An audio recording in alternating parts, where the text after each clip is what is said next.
In December, Britain's most famous fictional street celebrated its 50th anniversary with a special live edition featuring a dramatic tram crash which killed off two of Corrie's long-time residents. However, according to the front page of our biggest-selling daily paper, behind the scenes on the anniversary set, there was a terrifying real-life plot, which, had it been successful, would have killed many of the famous faces who inhabit the street. December the 9th, 2010. Al-Qaeda Corrie threat. Cops are throwing a ring of steel around tonight's live episode of Coronation Street over fears it has been targeted by Al-Qaeda. 19 days later, The Sun carried another article, this time with smaller headlines and tucked away on page 2. We would like to make clear that while cast and crew were subject to full body searches, there was no specific threat from Al-Qaeda as we reported. We apologise for this misunderstanding.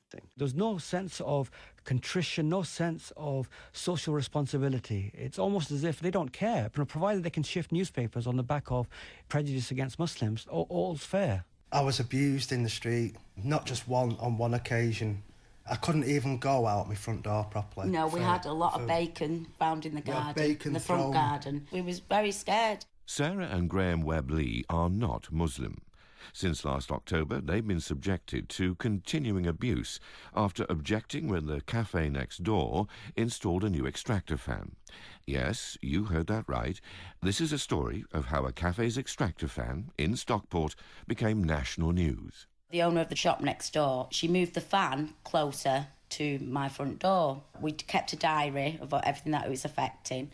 The smell of our clothes, the smell of our furniture, the kids not eating food because of the smell, very pungent. It's not just bacon smell, it's onion, fat, terrible smells. When the local council received the couple's complaint about the odours, it emerged that the cafe should have obtained planning permission for the new fan. The council advised them to list all their objections to the retrospective planning application with the intention of getting the owner to move or replace the fan. Graham Webb-Lee went to a public meeting and duly listed his complaints. One of them, right down the list, was that Muslim friends refused to come to their house because of the smell of bacon from the cafe's fan. What he didn't know was a local newspaper reporter was there, and in a few days their case was national news. Mail Online, October the 21st, 2010. Cafe owner ordered to remove extractor fan because neighbour claims smell of frying bacon offends Muslims. Daily Telegraph, October the 22nd, 2010. A cafe owner has been ordered to remove an extractor fan because the smell of her frying bacon offends passing Muslims. 5 major newspapers cover the story in similar terms, but Stockport Council's justification for their decision, quoted near the end of all the articles, made no mention of any religious dimension.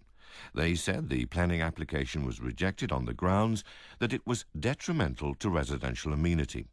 And their verdict, they told us, was based not on the nature of the food being cooked, but on the operation of the extraction system.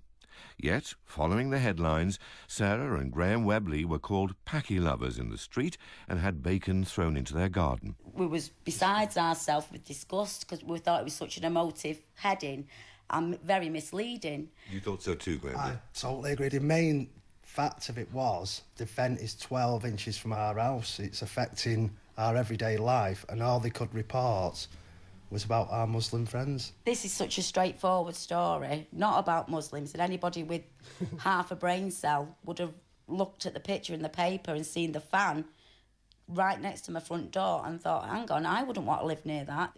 That hasn't placated the Webb-Lees, however, who, because they say of some newspapers, have suffered abuse and harassment all over the sighting of an extractor fan. I think they should take some responsibility. Yeah. For instance, if a racial incident happens through a stupid, sensationalised, Muslim-hating story, then they should be held to account for that. I couldn't go out and stir racial tension up on the street by myself. I'd be arrested of a public order offence. Why can the papers? A question which Inayat Banglawala would also pose. In March 2008, as Assistant General Secretary of the Muslim Council of Britain, he was denounced as a fanatical extremist on the front page of the Daily Express, a story which implied he was condoning, if not inciting, a terrorist attack on Prince Harry. In fact, he had said that, regrettably, Prince Harry might be a target for terrorists while on armed service in Afghanistan, something which is no more than a statement of fact. But when he saw the write-up... I came across this story when I was out shopping with my kids in Asda. It was a Saturday, I remember. And I remember seeing the front page, the Muslim extremists threatened Prince Harry.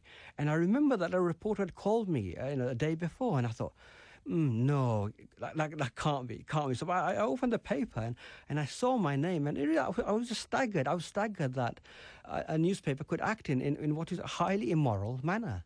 The Daily Express later apologised and paid £45,000 in libel damages.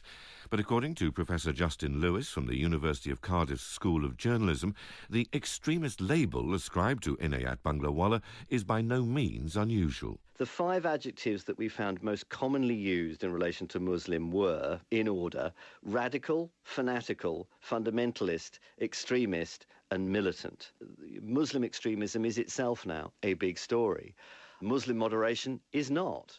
Daily Star, July the 15th, 2010. Muslim-only public loos. Council wastes your money on hole-in-the-ground toilets. Exclusive. The Star also offered readers the chance to vote on the question. Are Muslim-only loos just cash down the pan? Except the loos were not Muslim-only at all. Anyone could use them, and some Muslims were also upset by the squat-style interiors. Oh, and they weren't funded by council money, or indeed any kind of public money.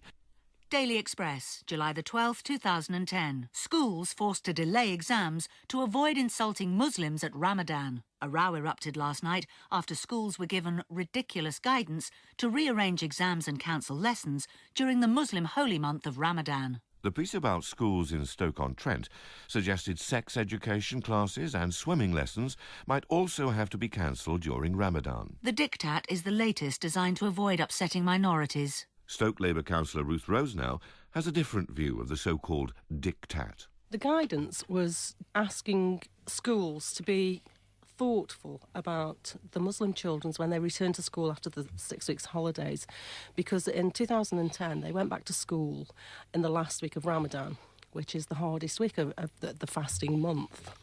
And it was just asking them to be more thoughtful about if they wanted to be excused from doing games, swimming, and to be aware that they would not participate as fully as they would normally. Because they hadn't been eating for 3 weeks? That's right. And did you say, delay exams or no sex education? No, at no point have we asked for anything to be delayed or stopped. I got emails and I have to say hate letters saying that we were very wrong, that this is a Christian country and that we should not be, moving exams and telling children they can't do swimming lessons. I took time to reply to everybody and said that this was just a case of national media reporting things wrongly. Other papers printed much the same story. Daily Express, July the 6th, 2010. Muslims force pool cover-up. Town hall chiefs were yesterday accused of political correctness gone stark raving mad for forcing pool users to swim in the gloom to protect Muslim women's modesty. This is Darlaston Leisure Centre in the West Midlands, a big glass building with a swimming pool and gym. And 6 months ago, Walsall Council here put up a translucent film, a sort of like frosted glass but made of a thickish cellophane, on the lower windows of the pool to prevent people outside from looking in. The Express story of the gloom of the now darkened swimming pool in the West Midlands was also covered in other newspapers, and Walsall Council's statement made it perfectly clear that only 58 of the pool's 250 windows had been covered in the translucent film, which had been installed for the benefit of all swimmers because, according to the council, and I quote, "not everyone is confident in their Speedos." Professor Justin Lewis from Cardiff University School of Journalism has analysed coverage of Muslims in the print media from 2000 to 2008 and has continued to monitor how Muslims are portrayed in the press ever since. The ways in which Muslims are discussed or talked about in the press tend to be in contexts that clearly are rather negative. So it's terrorism, it's about the clash between Christianity and Islam, it's about Islam as an extreme religion. And none of those things, I think, would be things that more moderate Muslims would be very happy with as a form of representation. What we don't see, I suppose, is Islam or Muslims represented in ordinary, day-to-day sorts of ways. It's nearly always linked to those three kinds of stories. And how many negative stories, as it were, outweighed the positive ones? By quite a lot. We looked at stories that, what are the sort of most prominent lines of argument that you get in a particular story. And so, for example, 34% of stories we found Muslims were specifically linked to the threat of terrorism. 26% of stories suggested that Islam was either dangerous, backward or irrational. Now, there were stories, 17% of stories talked about Islam as part of a multicultural society, but it's clearly a much smaller number. And, the next biggest idea that we found in stories was the idea of the clash of civilizations between Islam and the West. 14% of stories, 9% talked about Islam as a threat to the British way of life. So the negative stories very clearly outweighed the positive stories by some degree. Perhaps the most potent and certainly long-standing example of the clash of civilization reporting is found in the concept called Winterval. Some councils are accused of bowing to Muslim pressure to downplay the Christian festival of Christmas in favour of what is portrayed as a theologically neutral Winterval. Every year, stories are written about councils and other public organisations banning Christmas. Last autumn, the self-styled English Defence League slogan "No Surrender to Militant Islam" wrote to more than 300 councils, warning that thousands of its members would march on any towns which changed the name of Christmas. The EDL calls itself a human rights organisation. Its opponents describe it as an extreme right-wing group.